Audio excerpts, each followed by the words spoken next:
बच्चों, आज हम लोग खंड ग का पहला चैप्टर कपड़ा, तंतु व प्रकार पढ़ेंगे। बच्चों, वायु, जल व भोजन के बाद वस्त्र ही मनुष्य की मुख्य आवश्यकता है। वस्त्रों का प्रयोग पहनने के अतिरिक्त दैनिक कार्यों में दैनिक आवश्यकताओं के लिए भी किया जाता है। कपड़े से मनुष्य की मौसम व बाह्य आवरण से सुरक्षा होती है, सौंदर्य में वृद्धि होती है और ये ताप को भी नियंत्रित करता है। सभ्यता की दृष्टि से भी अमीर गरीब सभी लोगों को वस्त्र पहनने चाहिए। बच्चों, प्राचीन काल में जब वस्त्रों का निर्माण नहीं हुआ था तो भी व्यक्ति जंगलों में रहकर पत्तों एवं जानवरों की खाल से अपने तन को ढकने के लिए प्रयोग करता था।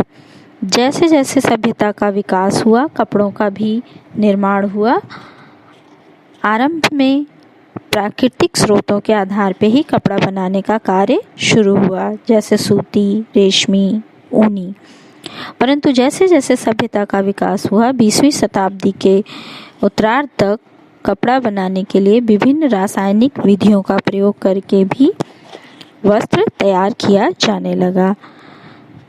कपड़ों के तंतु अर्थात कपड़े बनाने के वाले पदार्थों की वह सबसे न्यूनतम और छोटी इकाई है जिसे तंतु कहा जाता है, जिससे कि कपड़ा बुनने के लिए धागे बनाए जाते हैं। कपड़े के तंतुओं को दो भागों में विभाजित किया जा सकता है। पहला प्राकृतिक तंतु, दूसरा कृत्रिम तंतु। प्राकृतिक तंतु बच्चों हमें 3 तरह से प्राप्त होते हैं: वनस्पति जगत, खनिज और प्राणी जगत से।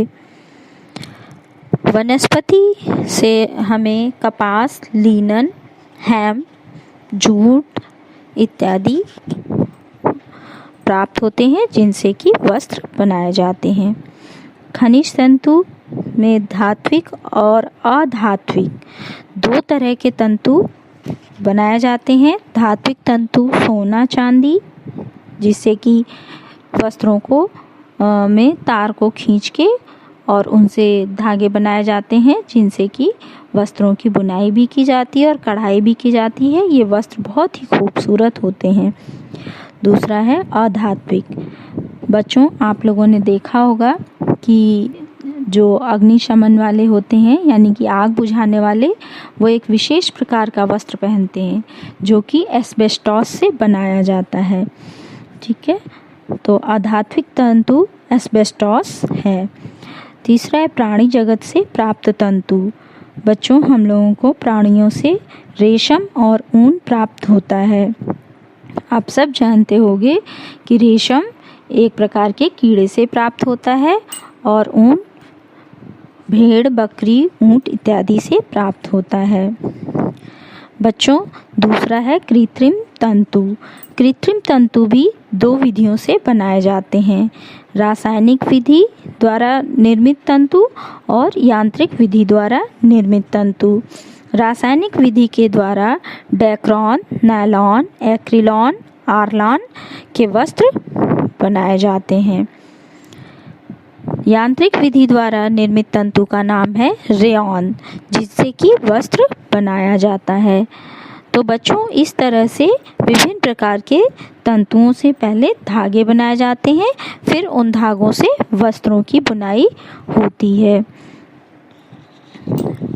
अब मैं आगे आप लोगों को विभिन्न प्रकार के तंतुओं की विशेषताओं के बारे में बताऊंगी।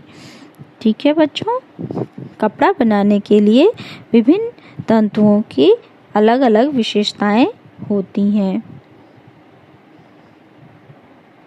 हम लोग पहले वनस्पतिक तंतुओं के बारे में जानेंगे, जिसमें कि कपास, लिनन के तंतु आते हैं।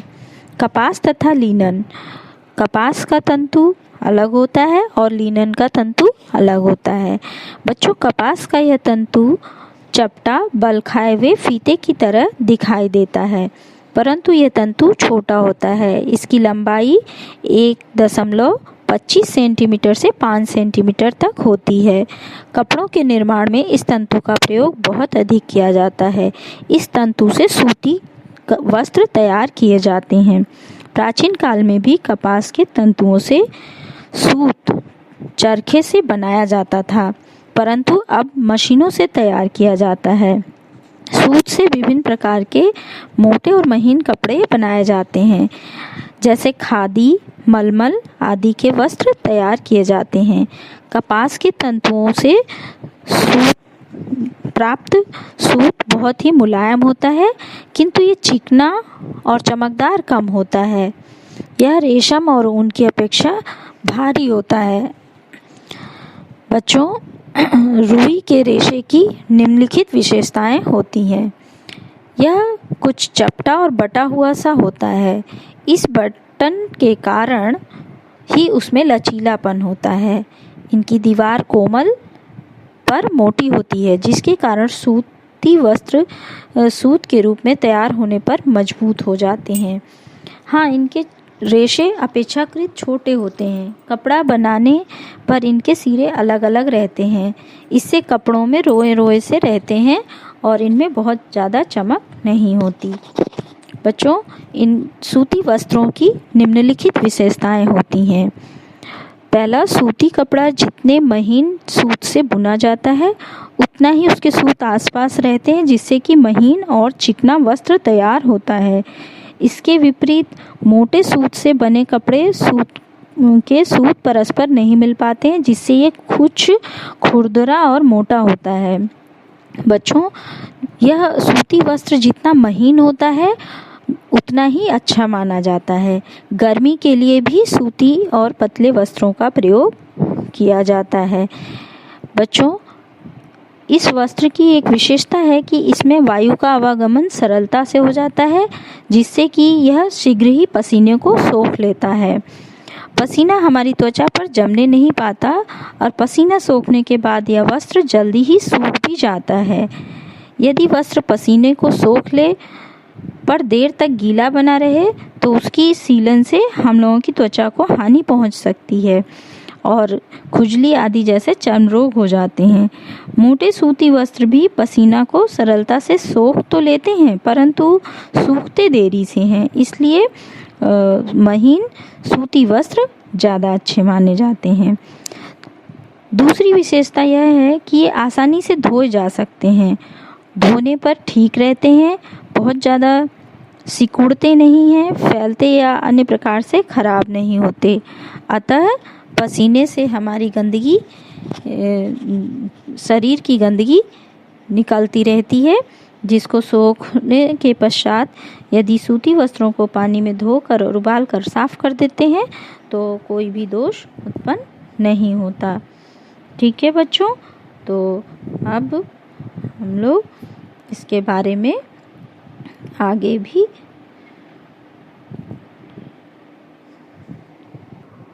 जानेंगे। बच्चों, स्वास्थ्य की दृष्टि से धोने की सुगमता में सूती वस्त्रों का सबसे बड़ा गुण है। बच्चों, सूती वस्त्रों की एक विशेषता ये भी है कि ये कपड़े ऊष्मा के कुचालक होते हैं, किंतु थोड़ी सी भी नमी आ जाने पर ये सुचालक हो जाते हैं। इनके रंध्र भी महीन होते हैं, यानी कि जो इनके छिद्र होते हैं वो बहुत ही महीन होते हैं, जिससे कि वायु सरलता से आ जा सकती है। इसी से गर्मी के दिनों में शरीर की अधिक गर्मी वायु के देह के साथ इनके छिद्रों से बाहर निकल जाती है और हमें कुछ ठंडक का अनुभव होता है। इनके रंध्रों और रोओं के बीच वायु भरी रहती है। ये वायु ऊष्मारोधक होने के कारण शरीर की गर्मी को न तो बाहर निकलने देते हैं और ना ही शरीर की गर्मी को शीघ्र अंदर आने देते हैं। इस कारण और साथ ही हल्के होने के कारण सूती वस्त्र गर्मियों के लिए सबसे अच्छे होते हैं। हमारा भारत देश एक गर्म देश है, अतः यहाँ पर सबसे अधिक सूती वस्त्रों का प्रयोग होता है। हाँ बच्चों, इन पे रंग भी आसानी से चढ़ जाता है। ये भी इनकी एक विशेषता है कि ये आराम से कलर किए जा सकते हैं, किंतु ये स्थायी नहीं होते हैं। जब हम इन्हें धोते हैं तो इनका रंग भी निकलता जाता है। इसी कारण रंगीन सूती वस्त्र बनाने के लिए विशेष क्रियाओं की आवश्यकता पड़ती है। और बच्चों, सूती वस्त्र आग शीघ्रता से पकड़ता है, अतः खाना पकाते समय अथवा आग के पास अन्य कार्य करते समय अत्यंत सावधान रहना पड़ता है। दूसरा है लिनन का तंतु। लिनन का प्रयोग अब से 10,000 वर्ष पहले से होता रहा है। अपने देश के गौरव तथा संपन्नता का ये सूचक भी है। लिनन एक प्रकार के पौधे से प्राप्त होता है। उस पौधे को पटसन या सन भी कहा जाता है। यह पौधे के तंतु चारों ओर नहीं रहते, वरन ये पौधे के तने में ही एकत्र रहते हैं। जब इन रेशों को पौधों के तने से निकाला जाता है तो उस तने को भिगो दिया जाता है। इससे सन तो शेष रह जाता है, बाकी सभी भाग गलकर नष्ट हो जाते हैं। अतः लिनन का रेशा सीधा, चिकना, नोकदार दिखाई देता है। इसमें रोएं, बल और लचीलापन नहीं होता। इसमें बांस की तरह गांठों के निशान रहते हैं।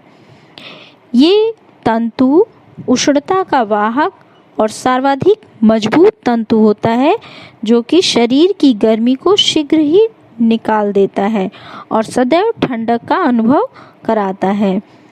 बच्चों, लिनन की भी कई सारी विशेषताएं हैं। रासायनिक विशेषता, लिनन का तंतु सबसे अधिक क्षारीय होता है और ब्लीचिंग के क्रिया में अवरोध उत्पन्न नहीं करता।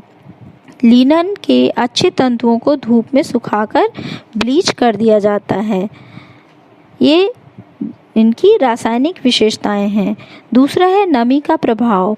जिस प्रकार से सूत पर नमी का प्रभाव बहुत ज़्यादा बुरा नहीं पड़ता है, उसी तरह से इन पे भी बहुत अधिक नमी का प्रभाव नहीं पड़ता।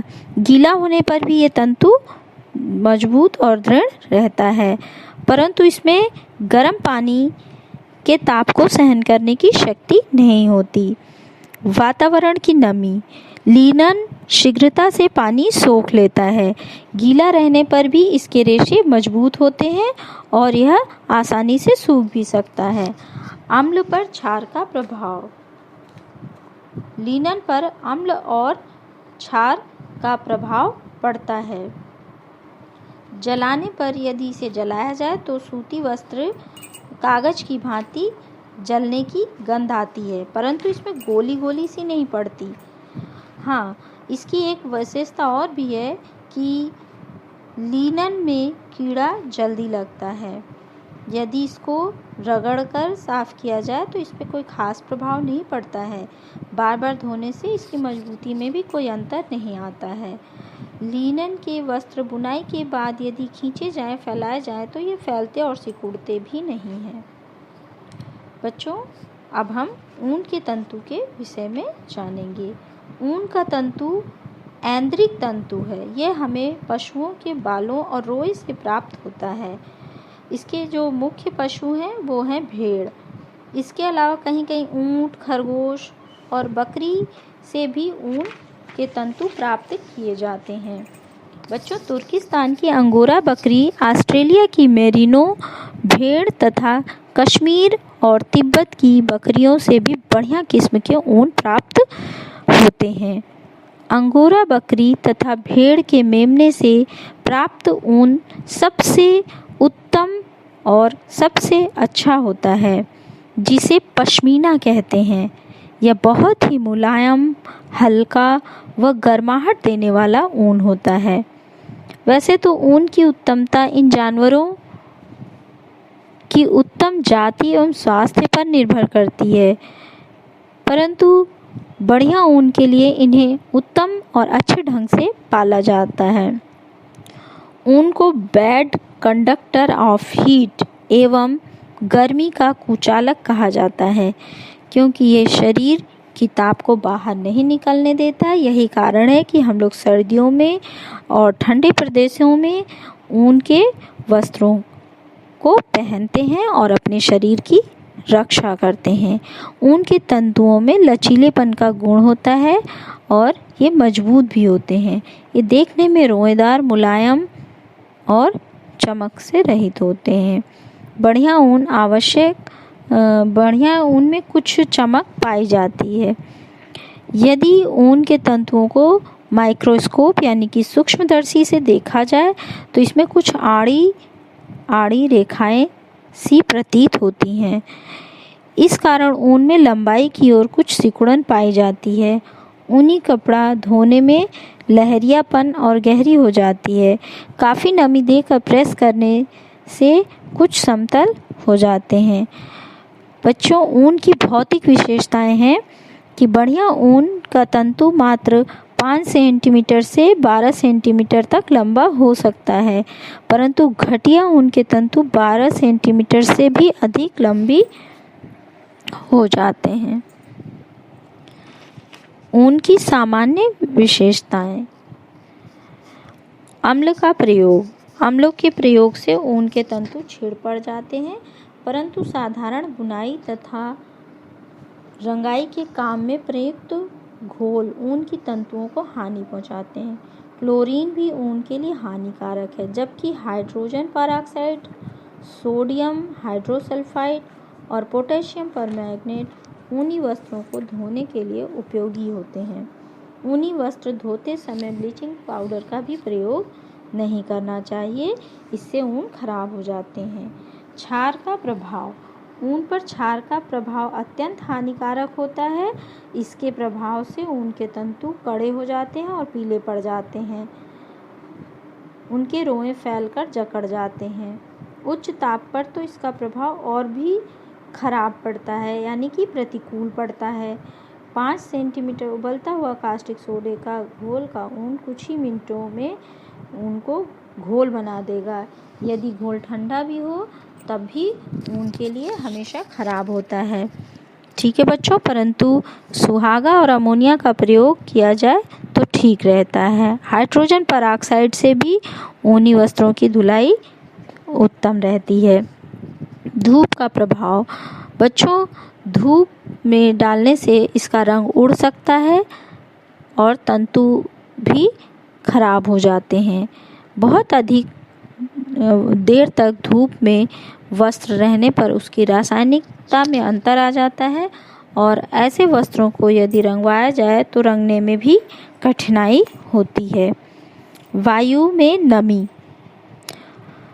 ऊन वातावरण की नमी को आराम से ग्रहण कर लेते हैं। नमी का 30% तक ये बोझ ग्रहण कर सकते हैं। इसीलिए ये वस्त्र गीला होते हुए भी सूखा सूखा सा प्रतीत होता है। रगड़ना। बच्चों, ऊनी वस्त्रों को बहुत अधिक रगड़कर नहीं साफ करना चाहिए। बहुत अधिक रगड़ने से, चूँकि ऊन के वस्त्र बहुत कोमल होते हैं, तो बार बार रगड़ने से उनमें तहें सी उठने लगती हैं और ये खराब हो जाते हैं। रंगों के प्रति आकर्षण। सभी ऊनी तंतु अधिकांश रंगों को शीघ्रता से ग्रहण कर लेते हैं। जलने का प्रभाव। ऊनी वस्त्रों को यदि जलाकर उनकी शुद्धता चेक की जाए तो यह जलने पर मुड़ जाता है और एक विशेष प्रकार की गंध देता है। सिकुड़न। गीली अवस्था में ऊन के तंतु सिकुड़ जाते हैं। सूखे ताप का प्रभाव। ऊनी वस्त्रों पर बहुत अधिक गर्म आयरन करने से उनकी बाहरी परत नष्ट हो जाती है, अतः इन पे गर्म प्रेस नहीं करना चाहिए। धूप का प्रभाव। धूप में डालने से इनका रंग नष्ट हो जाता है। कीड़े का तथा फफूंदी का प्रभाव। बच्चों, ऊनी वस्त्रों को कीड़े बहुत ही जल्दी से काट देते हैं, जिससे ये वस्त्र बेकार हो जाते हैं। अतः जब इन्हें रखना हो तो धूप दिखाकर और इनमें नेपथलीन की गोलियां या नीम की सूखी पत्तियां डालकर ही रखना चाहिए। बच्चों, सल्फ्यूरिक अम्ल का प्रभाव ऊन पे पड़ता है, अन्य अम्लों का कोई भी प्रभाव नहीं पड़ता है। बच्चों, क्षार का प्रभाव। क्षार ऊनी वस्त्र को पीला कर देता है और नष्ट कर देता है। ठीक है बच्चों, ये इसकी विशेषताएं हैं। ऊनी वस्त्रों में मिलावट। ऊनी वस्त्रों में से धागा खींचकर बाहर निकालते हैं, और अगर यदि धागा आराम से टूट जाता है या उसका सिरा नुकीला नहीं है तो है या नहीं, यदि सिरा नुकीला है तो ऊन शुद्ध है, और अगर उसका सिरा नुकीला नहीं है तो इसमें मिलावट हुई है। ऊनी वस्त्रों को जलाने पर ऐसी गंध आती है जैसे चिड़िया के पंख जलाने पर, और कपड़े भी मुड़ जाते हैं। सूक्ष्मदर्शी से देखने पर इसके रेशे गोलाई लिए हुए होते हैं। ठीक है, और यदि ऊनी वस्त्रों का जो टुकड़ा है इनको सज्जी के घोल में 5-6 मिनट डाल दिया जाए तो ऊन गायब हो जाता है और केवल सूत बचता है। ये ऊनी वस्त्रों को पहचानने का तरीका होता है। फिर है रेशम। रेशम का वस्त्र भी प्राणी जगत से प्राप्त होने वाला बहुत ही उपयोगी है। इसमें अनेक गुण होते हैं।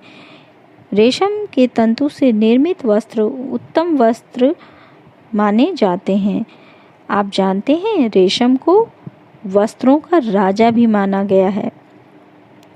रेशम के तंतु एक प्रकार के कीड़े से प्राप्त होते हैं। ये तंतु उस कीड़े के शरीर में से ही निकलते हैं, अर्थात कीड़े के शरीर का भाग होते हैं। प्राणीजन्य तंतु के कारण ही रेशम के तंतुओं से भी प्राप्त प्रोटीन पर्याप्त मात्रा में होती है। इन तंतुओं को प्रोटीन तंतु भी कहा जाता है। रेशम के कीड़े से रेशम प्राप्त होता है। यह कीड़े से उत्पन्न एक लसदार रस है जो कि लंबा रेशा बनाता जाता है और हवा में सूख जाता है। रेशम का कीड़ा कोकून के रूप में अपने चारों ओर इसे लपेट लेता है। जब कीड़ा प्यूपावस्था में होता है तो उसको मार करके रेशम प्राप्त किया जाता है। ज़्यादा देर करने पर यह कीड़ा काट करके रेशम को और फिर बाहर निकलकर उड़ जाता है, जिससे कि रेशम खराब हो जाता है। इस रेशे की लंबाई अधिक होती है। यह बहुत ही महीन और चमकदार होता है। रेशम 2 तरह का होता है। असली रेशम रेशम के कीड़े से प्राप्त होता है। इन कीड़ों को पाला जाता है जिससे कि बढ़िया वस्त्र मिल सके। कच्चा रेशम यानी कि रॉ सिल्क इसी वर्ग का रेशमी कपड़ा है। दूसरा है आपका बनेल के कीड़े। इससे प्राप्त बिनेल के कीड़े से प्राप्त रेशम नकली होता है। यह टस्सर के रेशों से बनता है। इससे बना रेशमी कपड़ा घटिया होता है और इसका रंग भी भूरा होता है। बच्चों, बामबॉक्स मोरी और एंथ्रापंडी नामक 2 कीड़ों को पाल करके इनसे उत्तम किस्म का रेशा प्राप्त किया जा सकता है। रेशम के वस्त्र लचीले और मजबूत होते हैं। इनके रेशे बहुत लंबे होते हैं, इस कारण इनमें रोए नहीं होते। ये चिकने और टिकाऊ होते हैं। इनके रेशे की लंबाई यदि अधिक हो और चौड़ाई कम हो तो रेशम बहुत अधिक उत्तम और मजबूत माना जाता है। रेशम के वस्त्रों की जो मूल विशेषताएं हैं वो ये है कि ये महीन और चिकने और चमकदार होते हैं। इनसे त्वचा को किसी प्रकार के रगड़ या हानि की संभावना नहीं होती है। रेशम के वस्त्र पसीने को सूती वस्त्रों की भांति जल्दी से नहीं सोखते, परंतु जितना भी सोखते हैं ये शीघ्र ही सूख जाता है। रेशम के वस्त्रों को गर्म पानी में कभी भी नहीं धोना चाहिए, इससे इनका रंग खराब हो जाता है और ये बेकार हो जाते हैं। रेशम पर रंग सुगमता से चढ़ता है और ठंडे पानी से धोने से निकलता नहीं है। रेशम के वस्त्र ऊष्मा के सुचालक होते हैं। इनमें चूंकि रंध्र बहुत कम होते हैं और रोएं भी कम होते हैं, इस कारण इनमें वायु कम भरी रहती है, जिससे कि पसीना उड़कर बाहर नहीं जा पाता। अतः गर्मी में कम पसीना उड़ने के कारण ये वस्त्र शरीर को ठंडक नहीं पहुंचाते। फलस्वरूप ये गर्मी की ऋतु के लिए बहुत अच्छे या उपयोगी नहीं होते। सूती वस्त्रों की अपेक्षा ये गर्म होते हैं और महीन और हल्के होने के कारण ऊनी वस्त्रों की भांति गर्म नहीं होते। अगर तुलना किया जाए इन तीनों वस्त्रों में, तो जो सूती वस्त्र होते हैं ये नए कपड़े धोने पे सिकुड़ते हैं, परंतु ऊन की अपेक्षा कम सिकुड़ते हैं। इन पे क्रीज बना देने पर ये टिकी रहती है और धोने पर निकलती नहीं। सूती वस्त्रों को कीड़े जल्दी से खराब नहीं कर पाते हैं, किंतु यदि सीलन रहे तो फिर इनमें फफूंदी लग जाती है। हाँ, इनका एक दोष ये होता है कि इन पे सलवटें बहुत जल्दी पड़ जाती हैं, अतः बिना प्रेस के इनको नहीं पहना जा सकता है। सूती वस्त्र ज्वलनशील होते हैं, परंतु ऊन और रेशम के वस्त्र की अपेक्षा कम ज्वलनशील होते हैं। ऊनी वस्त्र धुलने पर सिकुड़ते हैं, इसीलिए अच्छे ऊनी वस्त्रों की धुलाई ना करके इनको ड्राई क्लीन कराना पड़ता है। इनमें क्रीज नहीं रुकती है और पहनने पर जल्दी से सलवटें भी नहीं पड़ती हैं। रगड़ लगने पर जल्दी फट जाते हैं, इसीलिए ऊनी मोजे एड़ी पर बहुत जल्दी फटते हैं। इनमें कीड़े बहुत लगते हैं और कपड़ों में छेद कर देते हैं, इसीलिए इनको समय समय पर धूप दिखाते रहना चाहिए और नेपथलीन की गोलियां इनमें रखनी चाहिए।